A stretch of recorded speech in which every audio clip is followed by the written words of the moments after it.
பார்த்துக் கொண்டிருப்பது தாமரை தமிழ் நியூஸ். அரியலூர் மாவட்டம் ஆண்டிமடம் அருகே அரசு உயர்நிலைப் பள்ளியில் சர்வதேச யோகா தினம் கொண்டாடப்பட்டது.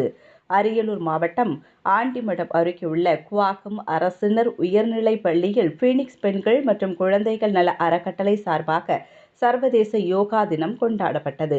இந்நிகழ்ச்சியில் சுமார் 150க்கும் மேற்பட்ட மாணவ மாணவிகளுக்கு யோகா ஆசிரியர் ரேவதி பாஸ்கரன் யோகா பயிற்சி வழங்கினார். இந்நிகழ்ச்சியில் பீனிக்ஸ் பெண்கள் மற்றும் குழந்தைகள் நல அறக்கட்டளை நிறுவனர் டாக்டர் பரமேஸ்வரி ஆனந்த்ராஜ் தலைமை தாங்கினார்.